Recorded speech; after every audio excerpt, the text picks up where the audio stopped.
Well, good morning, everyone, and Happy New Year. Like many Minnesotans, I have to tell you, I was glad to turn the page on 2025. It was an extraordinarily difficult year for our state, and it ended on a particularly sour note. For the last several years, an organized group of criminals have sought to take advantage of this state's generosity. And even as we make progress in the fight against the fraudsters, we now see an organized group of political actors seeking to take advantage of a crisis. I don't want to mince words here.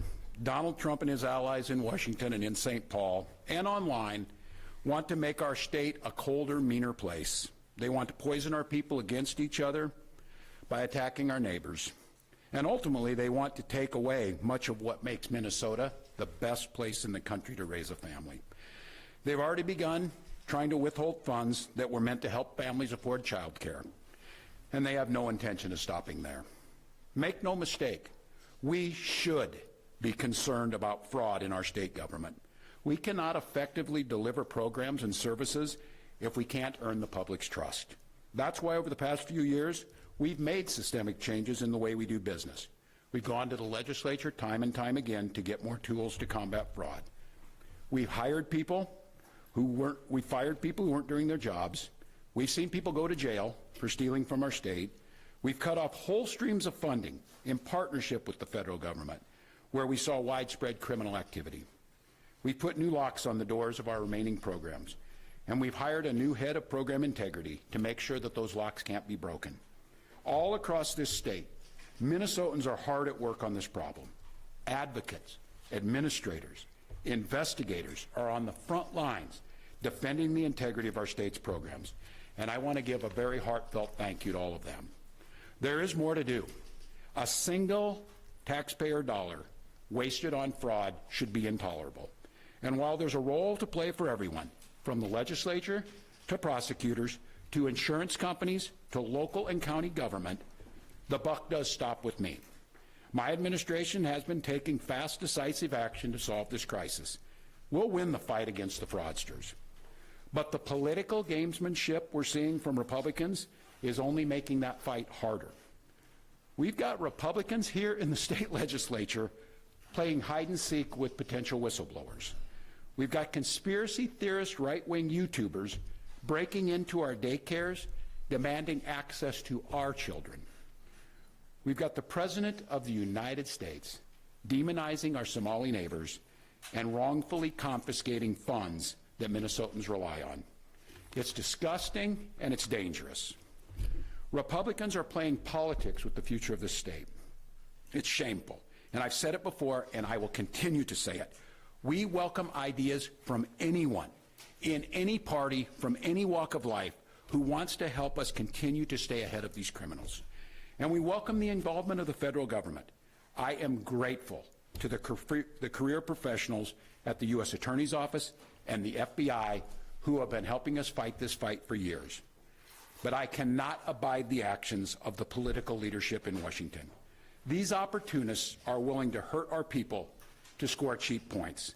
They and their allies have no intention of helping us solve this problem, and every intention of trying to profit off of it. Which brings me to this. 2026 is an election year.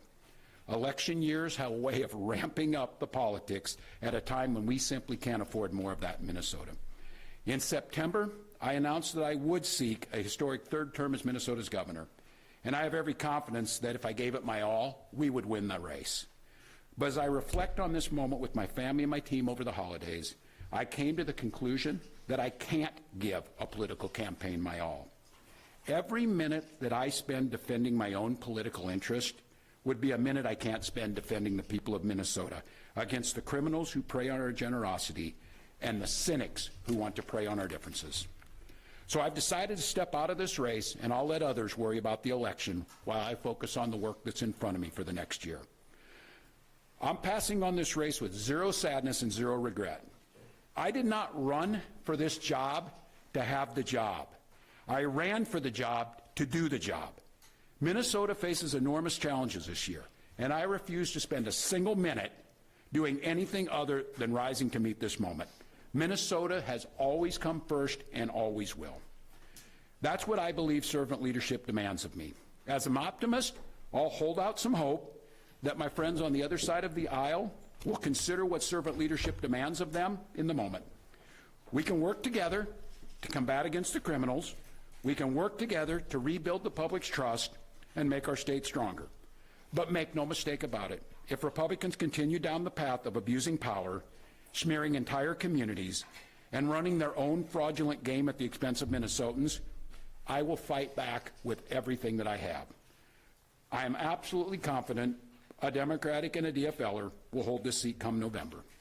I'm confident that I'll find ways to contribute to the state that I love long after next January.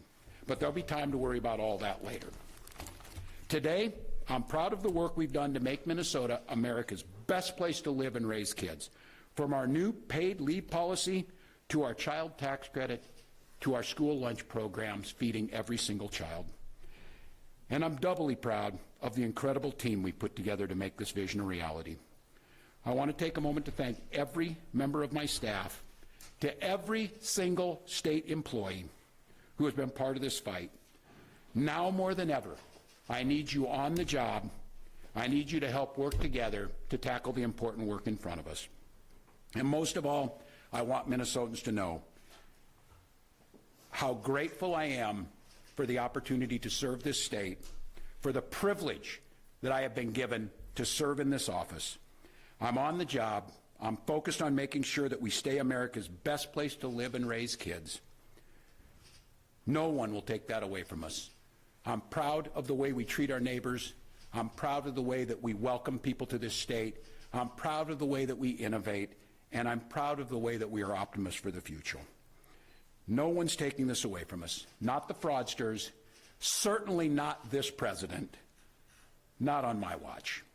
Tomorrow, I'll be back with you. I'll give you an update on America's best paid family medical leave program that is now a week into it, and at that time, I'll take all your questions. Thank you all. Thank you, Press. Tomorrow. Thanks, folks. More tomorrow. Appreciate it. Thank you.